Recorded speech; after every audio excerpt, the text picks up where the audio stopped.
All right, welcome back to Paddle of the Week, part of the Matt's Pickleball podcast. The show is now live on Apple, Spotify, and wherever you get your podcasts. And over the next few months, I will be expanding the format with more paddle reviews, interviews, and deeper dives into everything happening across the sport. This is episode 17, and it's a big one. I've been testing a wave of new paddles. Some just launched, some still under embargo, and the early results are impressive. We're looking at new builds from Vatic, Gearbox, 11624, Bodhi Helix, and Carbon. A lot of these models are going to reshape the foam core conversation and maybe even the broader paddle market. July is going to be a wild month for pickleball paddles, and there's still more to come. Before we get started, a quick thanks to this week's sponsor, Bodhi Pickleball. They make premium overgrips, edge-tate, paddle weights, and accessories designed to fine-tune your setup and elevate how your gear feels on the court. They've also launched this new training paddle, which is just straight up fun to play with and plays more like a paddle than any other training paddles I've used. Anyway, if you're looking to customize your paddle or upgrade your grip, use code MPB to save 15% at bodhipickleball.com. Big thanks to Bodhi Pickleball for supporting this channel. Okay, so now let's get into the paddles.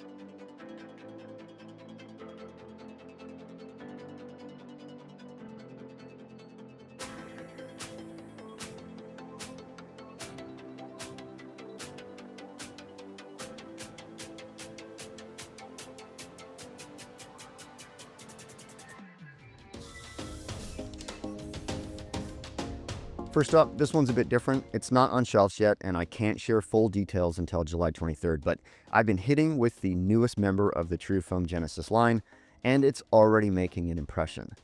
If you've played the Genesis 1, 2, or 3, the feel here will be familiar. That signature spring is back, especially dead center, where contact feels jumpy but not overly bouncy. I don't have the full tech sheet yet, but if I had to guess, it's the same core platform, full foam, no honeycomb, and a fiberglass layer reinforcing the sweet spot dead center. That setup gives you a consistent energy return on drives and counters. It's not sluggish, it's not overly soft. There's just enough flex to stay connected while the ball lingers on the face, so good dwell, like the others. Contact feels clean and predictable. What stands out here is the shape and swing profile. It's quicker through the air than the 1 or 3, and more solid than the 2, and overall just better balanced. I didn't have to adjust much, just picked it up and started playing. If you're sensitive to paddle timing or transition feel, you'll notice the difference here immediately. The foundation's familiar. It still plays like a Genesis, but this version carves a new lane with its hybrid head and refined balance. It's not reinventing the series, but it's evolving it with a new shape, and it might finally click for players who like the Genesis concept, but couldn't find the right fit, or for those that are looking for a true hybrid shape. Look for the full specs and performance breakdown at mattspickleball.com and here once the embargo lifts. Next up is the TerraCore XC from Bodhi Helix. This is their full entry into the foam core space, built around a proprietary low-density EPP core and a 5-layer face design. At $190 before code, it's aimed squarely at the premium foam paddle category, but with a different approach to mass, balance, and customization. On court, the TerraCore hits hard with a firepower score of 89, a serve speed of 56.8 miles per hour, and a punch volley at 38.8. This paddle doesn't just keep up, it asserts itself. Drives come off hot, counters jump with minimal effort, and the rebound feel is springy and direct.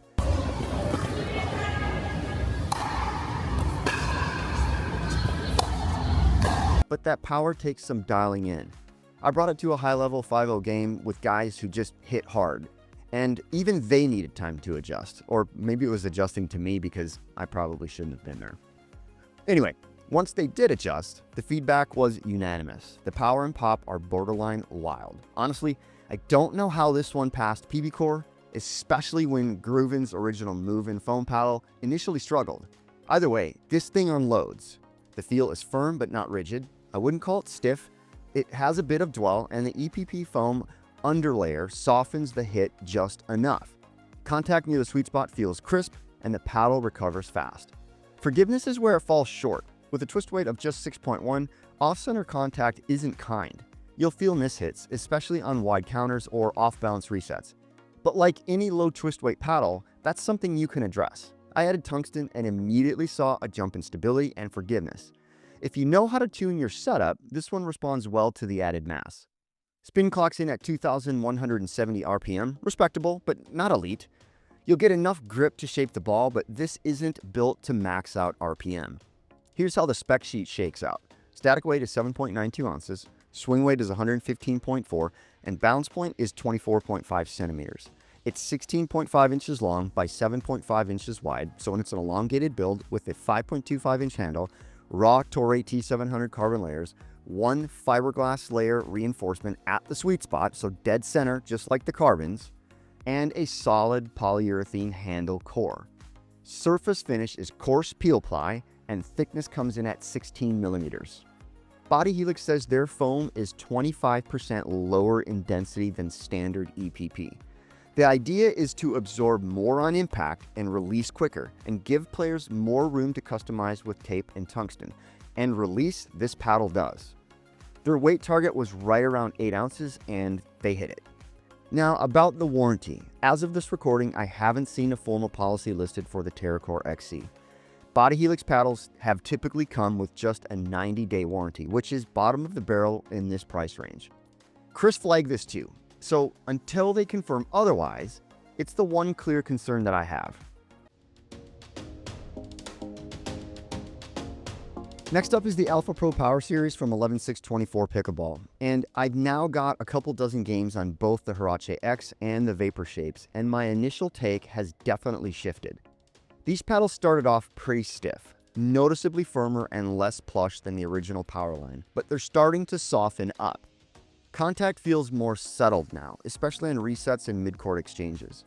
If you tried one right out of the box and thought this might feel too crisp, it's worth giving it some time. That break-in window is real. The construction is also different. This is 11.624's new FCC layup. Fiberglass touches a black polypropylene core followed by 2 layers of carbon fiber. The black polypropylene plays softer than white polypropylene, and you can feel the difference early. More pop off the face, less dwell, but as it breaks in, that sharpness starts to mellow. What sets these apart from the original power line is the feel at contact. The Alpha Pro Power Series is more linear, less trampoline effect, more direct control. It's a shift in energy transfer, not necessarily a jump in performance. The Hurache-X Alpha Pro has a swing weight of 113.6, 6.35 twist weight, and right around 8 ounces static. The Vapor Alpha Pro is nearly identical, 113.65 swing, 6.8 twist, and 8.1 ounces static. The Pegasus drops to 105.6 swing weight with a twist weight of 7.2, so it plays faster in the hands without sacrificing stability. All three are thermoformed, perimeter injected, and built to hold up under pressure, especially in fast hand battles and transitional points. The retail price is $199, and code MPB will save you at checkout. I haven't run speed or spin numbers yet, so I'm holding off on labeling this a power upgrade, but so far, it feels like a lateral move. Not better or worse, just different. The Alpha Pro Power changes how energy comes off the paddle. If you liked the original but wanted a crisper response or firmer feel on contact, this might be the variation you've been waiting for. If you've already dialed in with the Power Series, I'd recommend testing this one before switching. It's not the same paddle under a new name, it just plays slightly different. Next up is the Gearbox GX2 Power Hybrid, and I'm going for it and saying, this is the most complete paddle Gearbox has ever put out. There, I said it. If you've ever hit the original GX2, you know what to expect. Dense feel, no feedback, and almost zero sound. The sweet spot was actually pretty decent, but contact felt hollow. The ball just disappeared into the face. And even though it played stable, That level of mutedness isn't what people expected from a high-performance paddle in 2025. This new power version fixes all of that. It still uses Gearbox's carbon-ribbed SST 2.0 core, no honeycomb, no foam, but now they've added internal weighting and a perimeter foam ring that finally gives this paddle a voice. That sweet spot is wider, the swing weight is lighter, and the whole package plays faster, firmer, and more responsive than any previous GX2 I've tested. The hybrid model comes in at 112.5 swing weight, 6.7 twist weight, and just under 8 ounces. Pretty stellar numbers. That's a big drop from the original GX2, which had lower torsional stability and felt more sluggish in comparison.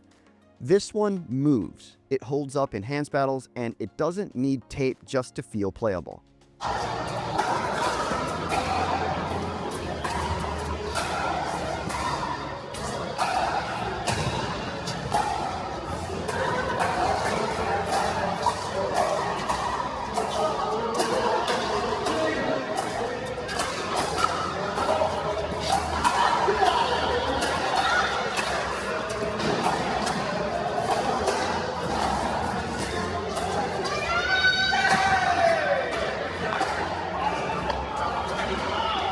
On court, this paddle feels like a Yola Pro 4.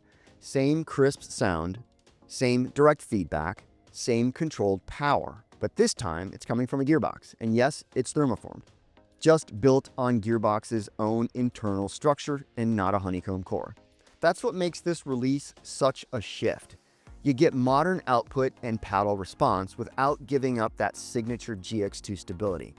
Serves drive deep, speed-ups jump, and I had no problem shaping balls anywhere on the court. It's not a spin monster, but it's consistent and it's clean. And if you want to build one out, you can. I added about 6 grams of tungsten and it comes more alive, more punch, and more depth, and still no compromises in hand speed. The base tuning here is excellent, and it's one of the only paddles I've tested lately that didn't make me reach for the tungsten tape immediately. More to come on this one, but the GX2 Power officially launches August 7th. If you're planning to grab one, you can use code MPB at checkout to save 10% and help support the channel in the process. Next up is the Harmony series from Pickleball Apes. This is their newest Gen 3 lineup, and I'll be honest, I assumed it was a full foam core paddle at first, because I've been testing it alongside a bunch of other full foam core builds this week, and based on the feel alone, it felt right in that category, but it's not. It uses a polypropylene core at the center with a unique foam layout concentrated in the corners. So what you're getting is a hybrid approach, the pop and dampening benefits of foam with the stability and consistency of a traditional honeycomb build. All 3 models, the V, S, and X, are thermoformed with a coarse peel-ply carbon face and an EVA-enhanced perimeter. The V is the wide body, easy to maneuver with 107 swing weight and elite twist weight for forgiveness. The S is the hybrid and the most balanced of the 3, 113 swing weight, comfortable in hand, and tuned for all court control. And the X is the elongated model, higher swing weight, more plow through, but still surprisingly light at just over 8 ounces. Now, what stood out to me isn't just the build, it's the feel. The Harmony plays buttery, smooth contact, zero vibration, and a surprisingly soft touch for a thermoformed paddle. But even with that softness, it doesn't seem to lack firepower. You get legitimate all-court pop when you need it, enough to finish points or hold pace in hands battles, but never so much that the paddle feels unpredictable. Across the Apes lineup, the Harmony has the edge in hand speed, resets, dinking, sweet spot forgiveness, stability, and overall feel. The only real advantage the broken-in Pulse series has is dwell time and raw serve power, but Harmony wins on control, timing, and the fact that it plays this well straight out of the box. Bottom line, this paddle is the real deal. If you're looking for a Gen 3 build with a buttery feel, controlled pop, and a clean, stable response, it's hard to do better than this right now. The full release is expected sometime in late July or early August, so keep an eye out. When they drop, you'll be able to grab any of these 3 models and use code MPB to save at checkout. Closing things out with one of the most disruptive launches I think we're going to see in the foam core space, the Vatic Pro V-Core. This paddle doesn't just undercut the market, it resets the entry point. At just $99 with code, $99, it's the first full foam core paddle to offer this kind of performance at a truly accessible price. I've only had a few hours on the Flash model, but even in that time, it's clear Vatic has something here.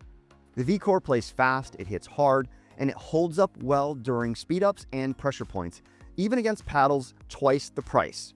Drives rip, counters come off clean, and it holds its own in fast hand battles, even against paddles twice the price. There's no soft or springy dwell, contact is firm and compact, with immediate feedback when you catch the sweet spot. That said, it took me a few games to calibrate V-Core. The pop is real. I was leaving more balls up than I'd like early on, especially on counters and touch shots. It's not on the level of something like the Saga 14mm, but the V-Core is still poppy enough to surprise you if you're not dialed in and calibrated. Power is excellent. Spin seems excellent too, particularly on topspin drives, though I haven't run the official numbers yet. I just got these a couple days ago. What I can say is that the ball bites and shapes cleanly when you hit through it. Now for the trade-offs. The sweet spot is a bit tighter than most top-tier foam paddles. Off-center hits can twist the paddle, not violently, but enough to notice. There's no buzz, there's no vibration, but there's less forgiveness on wide resets or outstretched flicks. If your game leans on precision, you'll adapt quickly. If you depend on margin, you'll feel the difference.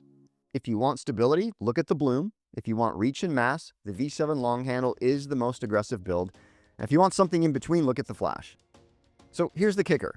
The V-Core comes with a full 1-year warranty. That's basically unheard of at this price point, $99. And it sends a clear signal that Vatic believes in this build. So the bottom line is, this is a high-performance foam paddle at a budget price. It's fast, powerful, and surprisingly refined for under $100. The sweet spot is smaller, but if you're confident in your hands, the V-Core delivers serious value with no fluff. So that's it for this week, guys.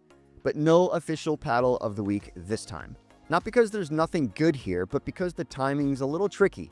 A lot of top paddles are either just hitting the market or sitting under embargo. And I've been testing a ton of them behind the scenes. And I've got a lot more to say in the upcoming weeks as the releases go live. In the meantime, if you've got questions about anything I've covered or you're trying to figure out which of these might fit your game, drop a comment below and I'll do my best to help. You can find full specs, test results, and all the latest discount codes over at mattspickleball.com. And if this was helpful, consider liking and subscribing. It keeps the channel moving and lets me keep doing what I like doing most. Thanks for watching, and I'll see you guys in the next one.